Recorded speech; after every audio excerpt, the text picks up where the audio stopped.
Nano, ও বাবা, তুমি কি করছো এখানে? আজকে তো ছুটি তোমার, তাই তো? শোনো, পাপা নেই, চিকেন আনা যাবে না। কি খাবে বলো আজকে দুপুরে লাঞ্চে? আজকে কি একটু পনির হবে? পনির খাবে আজকে? তাই? হ্যাঁ, কেন চিকেন অসুবিধা? মাছ অসুবিধা? মাছ অসুবিধা নেই, আবার রোদে আমি আর যেতে পারছি না। হবে, পনির চলবে? হ্যাঁ, পনির তো বলেছি। হবে তো? হ্যাঁ ঠিক আছে, চলো পনির রান্না দেখবো তোমার। তাই? হ্যাঁ, আর তোমার পনির রান্না দেখবো। তুমি আমার পনির রান্না দেখবে? আর মিমি কি করছে? মিমি ঘুমাচ্ছে। কেন? চলো চলো চলো চলো, তাহলে চলো, একটু জল খাও, ঠিক আছে? ন্যানোর কথা মতো আমি যথারীতি বাড়ির সামনের দোকান থেকে একটু পনির নিয়ে চলে আসলাম। এখন ঘড়িতে বাজে মাত্র বেলা 10টা। বাইরে রোদের তেজ এত বেশি বেড়েছে, সামান্য পনির কিনতে গিয়ে আমি পুরো ঘেমে নিয়ে স্নান করে ফেলেছি। আজ আমি আলু আর ক্যাপসিকাম দিয়ে একদম আমাদের সিম্পল বাঙালি ঘরে যেরকম পনির রান্না হয় সেরকমই করব। কড়াইয়ে অল্প তেল দিয়ে শুকনো লঙ্কা, কালো জিরে ফোড়ন দিয়ে নিলাম। এরপর তাতে আলু আর ক্যাপসিকাম দিয়ে নুন হলুদ দিয়ে ভালো করে ভাজা ভাজা করে নেব। এবার আমি পেঁয়াজ, লঙ্কা, টমেটো, আদা আর অল্প কয়েক কোয়া রসুন দিয়ে তাতে ধনে, সামান্য একটু জিরে দিয়ে ভালো করে মশলাটা পেস্ট করে নেব। আর হ্যাঁ, এতে আমি একটা দারচিনিও দিয়ে দিয়েছি। আজ আর আমি এতে এলাচ অ্যাড করলাম না। পেস্ট করে নেওয়া সমস্ত মশলা আমি একেবারে দিয়ে দিলাম।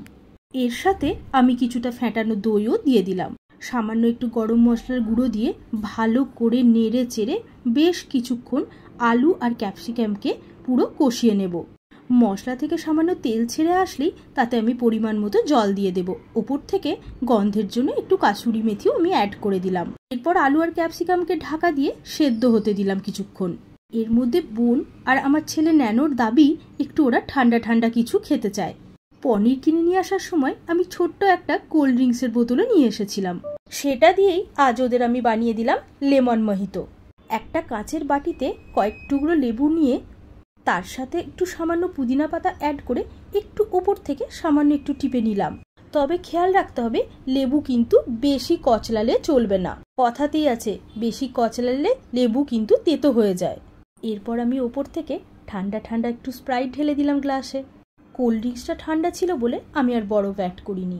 দেখতে সুন্দরের জন্য সাইডে একটা লেবুর টুকরোও লাগিয়ে দিলাম। এইদিকে আমার আলু আর ক্যাপসিকাম কিন্তু সেদ্ধ হয়ে গেছে। এখন আমি পনিরগুলো অ্যাড করে নেব। আমি আজকে নিয়ে এসেছিলাম মালাই পনির। আমি বেশিরভাগ পনির রান্নাতে পনির খুব একটা ভাজতে পছন্দ করি না। আপনারা চাইলে অবশ্যই পনিরগুলোকে একটু ভেজে নেবেন। ব্যাস, ওপর থেকে একটু ঘি ছড়িয়ে দিলাম। আজকে পনির রান্না আমার রেডি। আজ লাঞ্চের পর একটু বেশ ভালোই ঘুমিয়ে পড়েছিলাম। সন্ধেবেলায় উঠে দেখি প্রায় সন্ধে 6টা বেজে গেছে। তাও আবার উঠলাম ন্যানোর ডাকে। আজ তো ন্যানোর স্কুলে ছুটি ছিল, গুড ফ্রাইডে উপলক্ষে। যথারীতি ন্যানো লাঞ্চও করেছে তাড়াতাড়ি। তাই সন্ধেবেলায় ন্যানোর একটু খিদে পেয়ে গেছিল। ন্যানোর ডাকে উঠে আমি তাড়াতাড়ি কিচেনে গিয়ে ঝটপট এইটা বানিয়ে ফেললাম।